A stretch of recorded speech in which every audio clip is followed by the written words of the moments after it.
So after reading the now deleted post of A Song in Ice and Fire author George R.R. Martin speaking out against adaptation changes in House of the Dragon Season 2 has inspired me to make this video, mostly because it mirrors some things I believe are happening with Dune Part 2.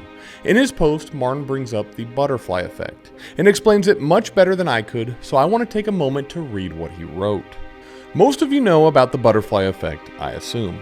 Yes, there was a movie with that title a few years back. It's a familiar concept in chaos theory as well, but most science fiction fans were first exposed to the idea in Ray Bradbury's classic time travel story, A Sound of Thunder, wherein a time traveler from the present panics and crushes a butterfly while hunting a T-Rex. When he returns to his own time, he discovers that the world has changed in huge and frightening ways. One dead butterfly has rewritten history. The lesson being that change begets change, and even small and seemingly insignificant alterations to a timeline or a story can have a profound effect on all that follows. Now, I could come up with multiple examples of the beginnings of the butterfly effect in Dune Part 2, but for the sake of time, I want to focus on one main example, which in turn seems to undermine the entire central conflict in Frank Herbert's third book, Children of Dune, and that is the Alia change. I have briefly brought up my concerns with this change in other videos, but I want to dive a bit deeper. First though, I want to tackle one issue people seem to get hung up on, and that is, are alterations necessary in adaptations? Which I think is an obvious yes. Budget and time constraints require alterations. But personally, I think this is too often used as an excuse to hide what's really going on. And that is that the director, studio, or writer simply wants to make it their own, and in some cases don't like something in the source material. I used to always say, don't change something if you can't do it better. And while this is true, it creates a problem because the people making these changes think they are making it better. Often though, their skill level is not as high as the person who created it to begin with. Also, making changes runs the risk of angering the fan base, which quite literally are the people who are going to give you the most money. All of this aside, the most important reason, in my opinion, to keep adaptations faithful is that it is the respectful thing to do. If you are going to pay a bunch of money to use an established, successful property, and mine its established fan base for their hard-earned money, should you not then produce a faithful adaptation? Making significant plot-altering changes is kind of like slapping the original creator in the face and saying, you know what, I don't really think what you made was good enough. So I, a less experienced person, am going to do what I want to do instead, which to me makes no sense. If the original plot was able to garner and maintain a fan base throughout multiple sequels, why change it other than to satisfy your own personal ego? Especially when all the hard work is already done for you. You already have all the plot points you need. This is quite literally what you paid money for. Changing this creates more work when instead you should be focused on condensing the major plot points and existing characters into a film.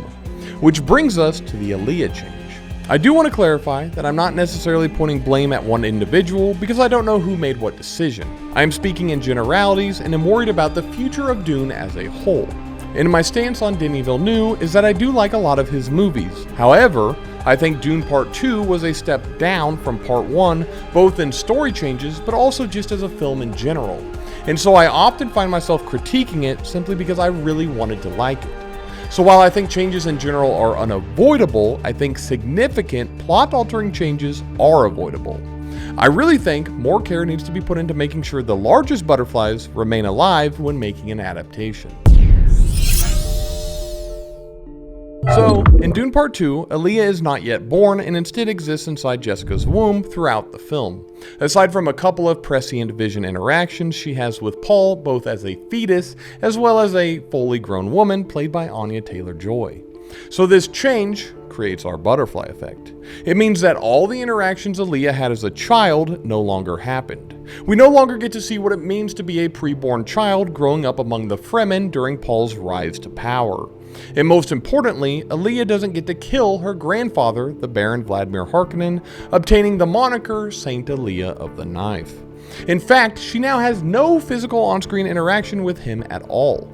He is dead before she can even be born. And you may be thinking, well, that's alright, Paul got to kill his grandfather instead, which is more rewarding for the audience since we've been following Paul since the beginning. I, however, do not believe this moment, whose payoff is already kind of underwhelming in the film, is worth the ramifications it wreaks on the timeline. Before I get into the ramifications, I need to interject with something. Because as I've been working on this video, Denis Villeneuve has addressed something that has been a bit unclear to me. I have been assuming there is a possibility that Denis has been making these changes because he viewed his adaptations as a trilogy, which he has stated before. Therefore, I assumed he was less concerned about leaving the story open for a new director.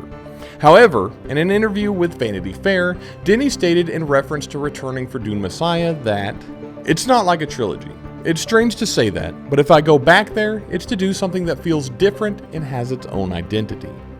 Denis, answering a different question, goes on to say, "Listen, if Dune Messiah happens, it will have been many years for me on Arrakis, and I would love to do something else.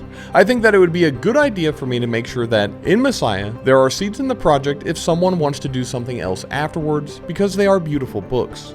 They are more difficult to adapt. They become more and more esoteric. It's a bit more tricky to adapt, but I'm not closing the door. I will not do it myself, but it could happen with someone else." So for me, I find this both refreshing to hear, but also a bit confusing. On one hand, I'm very glad Denis has the future in mind for more adaptations as he begins work on Messiah. My other hand, though, is left scratching my head, wondering why he decided not to, as he put it, plant more seeds in Dune Part 2. To me, it seems in neglecting to do so, he has now made more work for himself for Dune 3, and I can only hope that he can somehow pull it off. Now back to the disarray of the timeline, and keep in mind this is where most of the spoilers will happen, so if you don't want to know the plot of Frank Herbert's third book in the Dune Saga, Children of Dune, now is the time to leave, and maybe hit the like button on your way out. So, in Children of Dune, Alia reigns as ruler on Arrakis after Paul's supposed death. She has charge over Paul and Chani's twin children, Leto II and Ghanima, who are also pre-born. Alia is married to the first Gula of Duncan, Idaho. For those of you unfamiliar, a Gula is a clone. Alia, having been exposing herself to large doses of spice, opens herself up to possession from her ancestral consciences, which is a risk from being pre-born. The conscience of her grandfather, the Baron Vladimir Harkonnen, takes advantage of this and begins gaining more and more control over Alia. So essentially, the Baron is the main villain of Book 3 through Alia. The Baron's gluttony and lust begin showing through Alia by way of her weight gain and her unfaithfulness to Duncan with a male Fremen who the Baron is attracted to. The Baron's possession ends with Alia momentarily regaining control and throwing herself out of a window, killing herself in the Baron for the second time. So, here are all of my issues with the movie timeline version of Alia right now. In Dune Messiah and Children of Dune, Alia becomes much more of a central character to the plot, so eliminating her origin story seems counterproductive. The audience no longer will have sympathy for Alia as a preborn child. We no longer get to see Alia's Fremen upbringing and battle prowess. This undercuts the training scene in Dune Messiah. We now only know of Alia's relation to the Baron through Paul being her brother. This undercuts the Baron's possession of her, making it less meaningful. It now lacks the full circle feeling of the Baron getting a kind of sick revenge from beyond the grave. Alia's possession is largely contributed by Lady Jessica being an absentee mother and returning to the sisterhood after her disobedience in birthing Paul. Right now, though, it seems Lady Jessica will play a prominent role in the film, so I'm curious what that will be. The Baron's preference for males is never established, so his control of Alia to satiate his lust is not foreshadowed, which is important because this moment is kind of the breaking point for the Gula of Duncan, Idaho, who then works to undermine his wife. Alia never kills her grandfather with the Gom Jabbar, which ruins the payoff of being able to see how deadly the Gom Jabbar is on screen, and as I've said, means Alia is no longer Saint Alia of the Knife, and in turn has not earned respect among the Fremen. This kind of undercuts the cult of Alia religion that eventually forms around her. Not having her kill the Baron or even being born at the time undercuts her contributions in bringing her brother to power. Although I suppose the movie version does indicate that she is assisting Lady Jessica from the womb in bringing Paul to power. Not showing Alia as a preborn child in Dune Part 2 undercuts the concept of Alia, a once preborn child herself, helping to raise Paul's own preborn twin children, so it's possible that the twins will be the first on-screen preborn children in this current line of movies, not Alia.